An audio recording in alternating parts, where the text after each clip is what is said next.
தமிழகத்தில் வறுமை கோட்டிற்கு மேல் உள்ளவர்களுக்கு பொங்கல் பரிசு தொகுப்புடன் 1000 ரூபாய் ரொக்கம் வழங்குவதற்கு உயர்நீதிமன்றம் தடை விதித்திருக்கிறது.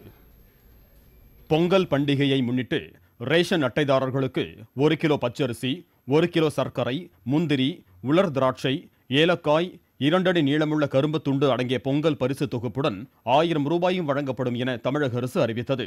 இதை எதிர்த்து கோவையை சேர்ந்த டேனியல் ஏசுதாஸ் என்பவர் சென்னை உயர்நீதிமன்றத்தில் தாக்கல் செய்த பொதுநல மனுவில் தமிழக அரசின் வரி வருவாய் 1,12,000 கோடி ரூபாய் என்றும் கடன் தொகை 3,55,000 கோடி ரூபாய் என்றும் குறிப்பிடப்பட்டுள்ளது.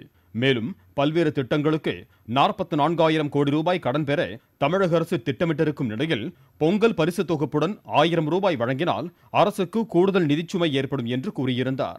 இந்த மனு உயர்நீதிமன்ற நீதிபதிகள் சத்ய நாராயணன், ராஜமாணிக்கம் அமர்வு முன்பு விசாரணைக்கு வந்தது. அப்போது மனுதாரர் தரப்பில் ஆஜரான வழக்கறிஞர் பொங்கல் பரிசு தொகுப்புக்கான சுமார் 2000 கோடி ரூபாயை மக்கள் நல திட்டங்களுக்கு செலவு செய்யலாம் என வாதிட்டார். அரசு வழக்கறிஞர் பொங்கல் பரிசு தொகுப்புடன் 1000 ரூபாய் வழங்குவது என்பது அரசின் கொள்கை முடிவு என வாதிட்டார். அப்போது குறுக்கிட்ட நீதிபதிகள் அரசின் கொள்கை முடிவின் நோக்கம் என்னவென்று வினா தொடுத்தனர்.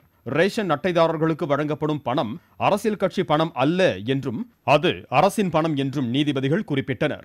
அரசு பணத்தை செலவு செய்யும் போது யார் வேண்டுமானாலும் கேள்வி கேட்கலாம் என்று கூறிய நீதிபதிகள் இந்த தொகையில் வளர்ச்சி திட்டங்களையும் உட்கட்டமைப்பு வசதிகளையும் மேம்படுத்தலாம் என யோசனை தெரிவித்தனர். சாலைகள், பள்ளி கட்டிடங்கள் ஆகியவற்றையும் மேம்படுத்தலாம் என்று கூறிய நீதிபதிகள் வறுமை கோட்டிற்கு கீழ் உள்ளவர்களுக்கு இதுபோன்ற திட்டங்களை வழங்கினால் அதில் நீதிமன்றம் எப்போதும் தலையிடாது என்றனர். வறுமை கோட்டிற்கு மேல் உள்ளவர்களுக்கும் இதுபோன்ற திட்டங்களை செயல்படுத்துவது ஏன் என கேட்ட நீதிபதிகள் வறுமை கோட்டிற்கு கீழ் உள்ளவர்களை தவிர மற்றவர்களுக்கு பொங்கல் பரிசு தொகுப்புடன் 1000 ரூபாய் வழங்குவதற்கு தடை விதித்தனர்.